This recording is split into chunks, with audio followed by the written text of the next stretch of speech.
sore Pak Heri. Sore. Pak Heri, ini untuk terkait adanya pansus pajak yang akan digodok oleh DPRD Kabupaten Cilacap. Sejauh ini dalam pendalaman pansus yang sudah dilakukan oleh DPRD Kabupaten Cilacap ini seperti apa nih Pak Heri? Ya gini Pak Rudi, jadi pansus yang diberi tugas untuk membahas pajak daerah ini kan pansus 6 DPRD Kabupaten Cilacap. Jadi ini perda revisi atau perubahan ketiga semenjak tahun 2010, perda 18 2010 tentang pajak daerah. Di perubahan ketiga ini salah satu upaya dalam rangka meraih mimpi. Mimpi apa? Yaitu mimpi bahwa Kabupaten Cilacap itu mempunyai PAD 1 triliun. Ini salah satu upaya di situ karena dilihat ada beberapa tarif pajak daerah di mana sesuai dengan Undang-Undang Nomor 28 tahun 2009 ini kan ada 11 jenis pajak yang menjadi kewenangan daerah kabupaten. Di antaranya pajak hotel, kemudian pajak reklame, pajak parkir, terus pajak air tanah, pajak mineral bukan logam dan batuan, PBB, pajak penerangan jalan, dan lain-lain.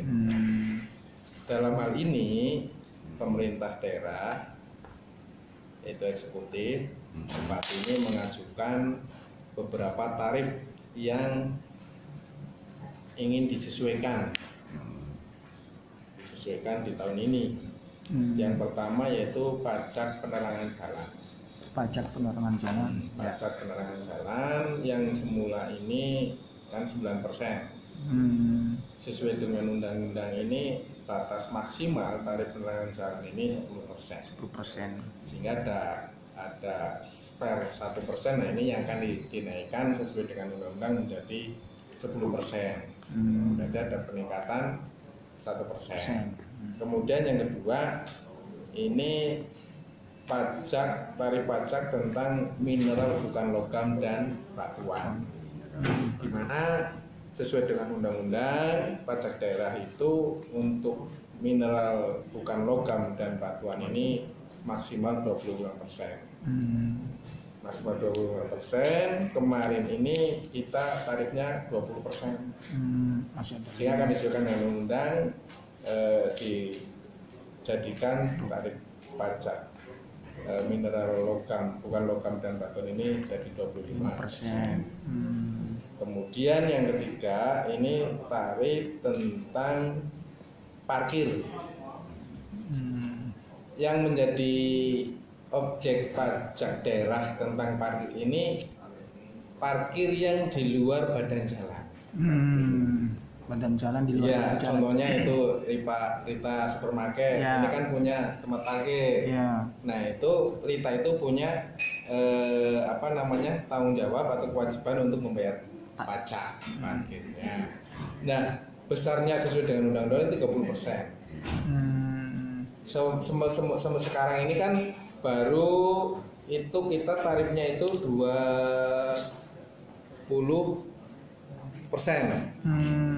Ini Bupati mengajukan untuk dinaikkan 5% menjadi 25%. Terus kemudian yang keempat ini pajak air tanah. Pajak air tanah sesuai dengan undang-undang itu 20%. Dulu 2010 ini di Perda 18 2010 itu tarifnya di Perda itu 20%. Akan tetapi karena ada teman BPK sehingga akhirnya dilakukan perubahan menjadi 6%. Berarti mulai tahun 2012 karena dilakukan perubahan itu sampai dengan sekarang kan masih di tarifnya itu masih di 6%. Nah ini sekarang Bupati mengajukan untuk di angka 10% tarif untuk pajak ini apa namanya, pajak air tanah. Air tanah ya. Terus kemudian pengajuan revisi yang berikutnya ini tentang PBB ya. PBB pajak bumi dan bangunan untuk di pedesaan dan perkotaan. Yang dirubah ini bukan tarifnya, tarif masih mengacu ke perubahan yang kedua, di mana sampai dengan 2 miliar ini nilai asetnya NJOP-nya ini dikenakan 0,1%. Yang 2 miliar ke atas nilai NJOP-nya ini 0,2%. Itu kalau yang untuk di luar untuk industri. Nah, dari jumlah objek pajak bumi dan bangunan di Kabupaten Cilacap itu 1.200.000 objek pajak PBB. Ini sekitar 25% yang tarif pajaknya atau pajak terutangnya ini di bawah 10.000. Ada yang mungkin cuma 3.000, ada yang cuma 6.000 sampai SPPT. Nah, sehingga ini kemudian Bupati mengusulkan agar ada tarif minimal. Tarif minimal PBB itu 10.000. Jadi yang sementara ini tarif PBB-nya itu di bawah 10.000, itu akan dijadikan 10.000 minimal, sehingga di Kabupaten Cilacap tidak ada PBB pajak bumi dan bangunan yang di bawah 10.000. Itu perubahannya. Terus kemudian perubahan yang diajukan selanjutnya itu tentang NPOPTK. NPOPTK itu adalah nilai pajak dari yang tidak terkena dan tidak dikenai pajak, itu dari tarif pajak tentang pengalihan hak atas tanah. Milik ya. Iya. Sebelumnya ini ketika ada orang jual beli tanah, misalkan dalam 1 bulan itu melakukan transaksi lebih dari sekali, itu tetap akan dikurangi NPOPTK-nya kan 60 juta. Misalkan transaksi 100 juta. Sehingga nanti dikurangi 60 juta. Nah, ini yang 40 lah yang dikenakan tarif pajak pengalihan hak pemilikan atas tanah, yaitu 5%. Nah, ini mengajukan revisi supaya ketika melakukan transaksi lebih dari 1 kali, yang dikenakan NPOPTK ini hanya transaksi yang pertama. Misalkan pertama ini 100 juta, sehingga nanti yang dikenakan pajak itu 100 juta, transaksi pertama itu dikurangi 60 hanya 40 juta. Transaksi kedua misalkan 60 juta, itu 60 juta berarti sudah dikurangi NPOPTK lagi, dan seterusnya. Itu beberapa perubahan yang diajukan oleh Bupati. Ini dengan adanya perubahan ini, ketika nanti sudah disepakati, target penambahan PAD ini asumsinya sekitar 12,5 miliar untuk menambah PAD Cilacap. Iya. Hanya kemarin tadi untuk dipertimbangkan agar peningkatan tarif ini tidak terlalu membebankan kepada masyarakat miskin, di mana bahwa kalau nilai pajaknya di bawah 10.000, ini kan berarti yang punya ini orang-orang yang tidak mampu kan, gitu, karena hanya sepetak tanah itu misalkan. Sehingga ini perlu dipertimbangkan. Jadi tadi cukup istilahnya detail pembahasan rapat itu, juga kami mendorong lagi untuk di tingkat implementasinya, tingkat eksekusinya terhadap pajak daerah. Jangan-jangan hanya bukan di faktor regulasinya atau di faktor besaran tarifnya, akan tetapi di faktor eksekusinya yang kurang maksimal. Kurang maksimalnya apa? Karena terjadinya mungkin kebocoran-kebocoran di sana. Itu kayak gitu, kebocoran-kebocoran di sana. Sehingga kami mendorong tadi di samping regulasinya kita sesuaikan, juga di sisi implementasinya ini harus dicari formula atau sistem penyetoran pajak yang sudah menggunakan elektronik payment kayak gitu. Itu kurang lebih seperti itu gambarannya Pak. Ya, terima kasih. Dan perlu diketahui dari jumlah investasi yang ada di Cilacap, ada PLTU, ada SBI ya, Semen, kemudian ada Pertamina. Itu kan yang bisa kita pungut pajaknya, yang menjadi kewenangan pemerintah daerah ini hanya bumi dan bangunannya, di luar mesin. Iya. Misalkan PLTU contohnya S2P, investasinya misalkan di angka 7 triliun misalkan. Ini hanya angka misal, angka gambaran saja. Nah itu 7 triliun ini kan ada mesinnya sekian, ada untuk biaya operasionalnya sekian, ya kan?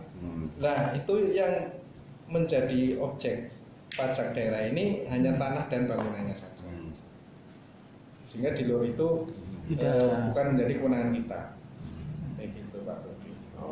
Seperti itu ya. Iya, ini memang untuk besaran aset ini sedang kita gali informasi, tapi tadi sudah ditanya dari DPKT ini untuk penaksiran atau untuk mengetahui audit nilai objek pajak kita di sektor industri yang dalam ini contohnya di PLT ini awalnya itu hanya 300 juta.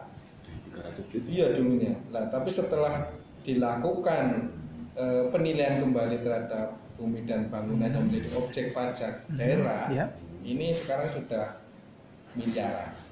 Ini salah satu contoh yang sudah dilakukan. Ya, yang jelas Pansus 6 pun juga mendorong sampai ke arah situ. Bahkan kita punya pemikiran karena ada beberapa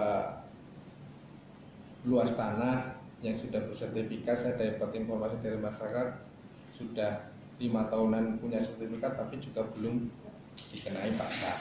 Ada itu. Terus menara, ini contohnya menara. Menara itu menara itu kan bangunannya, karena semua bangunan yang berdiri di wilayah Kabupaten Cilacap itu kan menjadi objek pajak, objek pajak daerah. Nah, salah satunya menara. Service provider dari Telkomsel. Iya, misalkan itu menara itu juga perlu dilakukan kajian untuk mendapatkan sertifikasi tentang kelayakan bangunan. Jadi nanti kita punya gambaran berapa sih sebenarnya bangunan yang ada di wilayah Kabupaten Cilacap. Dengan sertifikasi itu menjadi dasar bagi pemerintah daerah untuk menghitungnya objek pajaknya. Contohnya ini kilang minyak. Ini kan pengolahan di sini ya. Karena ini pengolahan, berarti tangki yang menjadi tempat untuk menampung minyak dan gas itu juga menjadi objek pajak daerah, PPB-nya masuk. Itu juga perlu dilakukan penilaian atau penaksiran, rangka penaksiran harga bumi dan bangunannya untuk menentukan NJOP-nya kan, itu perlu dilakukan penilaian secara berkala tentunya. Dan kami mengharapkan tadi akan melibatkan lembaga independen untuk menaksir harga itu, seperti itu. Harapannya dengan terbentuknya pansusnya, Pak? Ya, harapannya nanti kita kan lagi tadi agenda rapat tadi kan kita mendengarkan apa sih yang mendasari pemikiran dari eksekutif untuk menaikkan tarif ini, beberapa tarif pajak daerah ini. Kemudiannya tujuannya untuk apa sih, ya kan? Terus target peningkatannya berapa sih, kayak gitu. Nah, harapannya dengan nanti ini tarif ini sudah disesuaikan, kemudian harus diimbangi dengan pelayanan yang lebih baik terhadap masyarakat, baik di bidang pelayanan pendidikan, kesehatan maupun pembangunan itu juga harusnya lebih meningkat. Peningkatan pajak yang pada dasarnya menambah beban kepada masyarakat hendaknya berbanding lurus dengan peningkatan pelayanan kepada masyarakat.